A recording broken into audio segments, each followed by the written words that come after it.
ओम श्री विष्णुवे नमः। नमस्कार दोस्तों, आप सभी को स्वागत है हमारे यूट्यूब चैनल पावरफुल हिंदू धर्म में। अब तक हमने श्री ज्येष्ठ महात्मा की कथा अध्याय 1 से लेकर कथा अध्याय 22 का रसपान किया है। अब हम आप सभी को श्री ज्येष्ठ महात्मा में कथा अध्याय 23 का रसपान कराएंगे, जिसमें श्री सावित्री व्रत की महिमा का वर्णन है।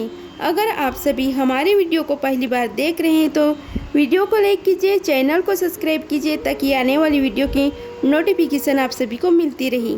आइए रसपान करते हैं कथा का। स्कंद जी ऋषियों से कहने लगे कि हे ऋषियों, श्री वेद व्यास जी राजा युधिष्ठिर से बोले कि हे राजन, अब हम श्रेष्ठ स्त्रियों का महाभाग्य प्राप्त करने वाले वर्णन करते हैं, आप उसे श्रवण करें। राजकन्या सावित्री ने जिस तरह समस्त वस्तुओं को प्राप्त किया है उसको आप श्रवण करें। मद्र देश में परम धार्मिक राजा था। वह ब्राह्मण एवं शरणागत का रक्षक, सत्य प्रतिज्ञा, जितेंद्र, यज्ञ करने वाला, दानपति, सूरवीर, पूर्ववासी तथा देशवासी जनों का प्रिय भी था। समस्त प्राणियों के हित में रथ पृथ्वीश्वर अश्वपति नाम से विख्यात था। राजा अश्वपति सूरवीरशाली, सत्यवक्ता, जितेंद्र, वीर, सनातनहीन था।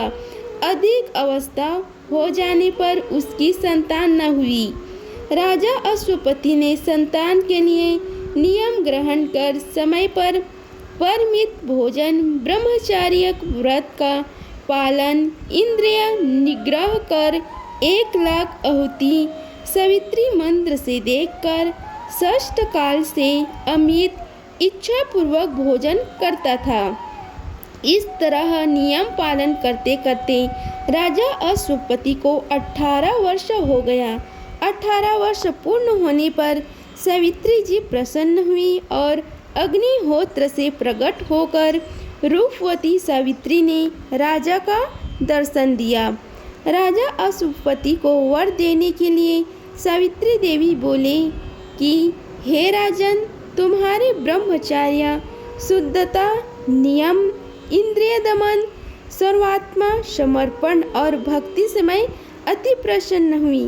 राजा अश्वपति बोले कि हे देवी, मैंने धर्म प्राप्ति की इच्छा से संतान के लिए ही सब कुछ किया है।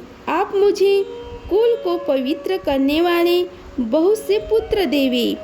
हे देवी, यदि आप मुझ पर प्रसन्न हैं तो मैं आपसे ही कामना करता हूँ कि हे देवी, मुझको ब्राह्मणों में कहा है कि संतान होना श्रेष्ठ धर्म है। सावित्री कहने लगी कि हे राजन, मैंने पहले ही तुम्हारे अभिप्राय को जानकर तुम्हारे पुत्र के लिए ब्रह्म जी से कहा है। ब्रह्म जी की कृपा से तुम्हारे शीघ्र ही एक कन्या होगी।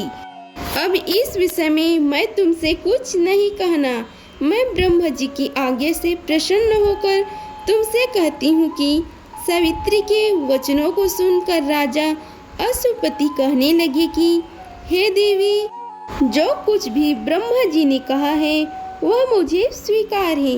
यह कहकर वह पुनः सावित्री देवी को राजा ने प्रसन्न किया। तब सावित्री देवी ने कहा कि हे राजन, यह शीघ्र ही होगा। और ऐसा कहकर सावित्री देवी अंतर्ध्यान हो गई। राजा अश्वपति पुनः अपने घर वापस आया और राजा राज सिंहासन पर बैठकर प्रसन्न पूर्वक मन से धर्म पूर्वक अपनी प्रजा का पालन करने लगा।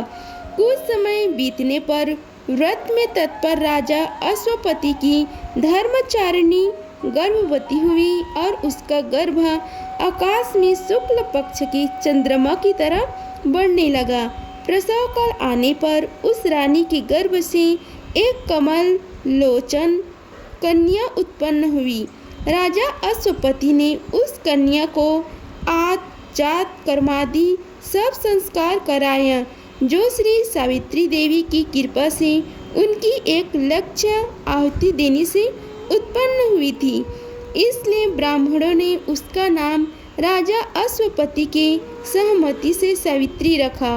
वह राजकन्या शरीरधारी लक्ष्मी के समान बढ़ने लगी और समय पाकर जब वह कन्या युवती हुई तब उस सुमध्यमा सुश्रेणी को स्वर्ण प्रतिमा के समान देखकर लोगों ने यह निश्चय किया कि राजा को यह देव कन्या मिली है। उस कमल पत्र के समान नेत्र वाली कन्या के स्वतेज से जलती हुई अग्नि के समान तेजस्विनी देखकर उसके तेज से बाधित होकर किसी ने उसे नहीं वरा। तदंतर कन्या ने उपवास कर सिर से स्नान किया और देवता के समीप जाकर विधि पूर्वक अग्नि में आहुति दी।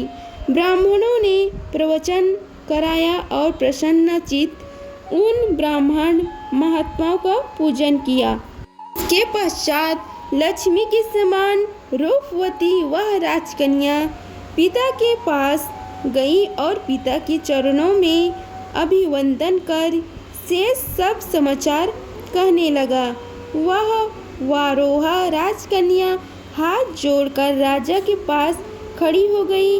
देवरूपिणी अपनी उस कन्या को राजा युवा अवस्था में देखकर जिस कन्या को कोई भी न वरता हो, ऐसी अवस्था विचार कर राजा अश्वपति अति दुखित होकर अपनी कन्या से बोला कि हे पुत्री, यह तुम्हारे दान का समय है, परंतु तुमको कोई नहीं मांगता, इसलिए तुम स्वयं अपने गुणों के समान पति की खोज करो और यदि कोई प्रसिद्ध पुरुष हो तो मुझसे कहो, फिर विचार कर हम तुम्हारी कन्यादान कर देंगे। तुम जैसे पति चाहती हो वैसे वरो। ब्राह्मण से पढ़ाया जाता हुआ जैसे वर धर्मशास्त्रों में सुना हो, हे कल्याणी, मेरे वचनों को सुनकर वैसा ही तुम करो। समय पर विवाह न करने पर कन्या के पिता से कहे कि मेरा विवाह कर दीजिए और पति से कुछ कहना हो तो नम्रता पूर्वक कहो, तथा पति के न रहने पर और माता से आरक्षित होने पर पुत्र से कहे। यह सब बात समझकर तुम पति को खोज करो, जिससे हम देवताओं की निगाह में निंद न हो जाए। स्कंद जी कहने लगे कि हे ऋषियों, इस प्रकार राजा अश्वपति ने अपनी कन्या और राज्य मंत्रियों से प्रिय वचन कहे। राज्य मंत्रियों को कन्या के साथ जाने की आज्ञा दी। इसके पश्चात वह तपस्वी राज्य कन्या लज्जित होकर पिता के चरणों को नमस्कार किया। बिना विचार ही पिता की आज्ञा मानकर रथ पर सवार होकर वृद्ध मंत्रियों के सहित अपने घर से पति की खोज में चली। वह कन्या राज ऋषियों के तपोवन में गई।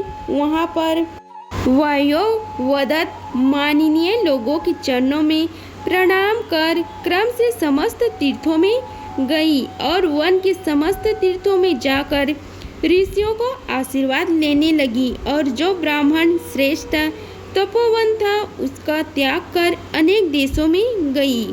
इति श्री ज्येष्ठ मास श्री भविष्य पुराण ज्येष्ठ मास महात्म्य श्री सावित्री सत्यवान आख्यान वर्णन 23वां अध्याय समाप्त हुआ। अगर आप सभी को हमारी वीडियो पसंद आई होगी तो वीडियो को लाइक कीजिए, चैनल को सब्सक्राइब कीजिए और कमेंट बॉक्स में ओम नमो भगवते वासुदेवाय लिखिए।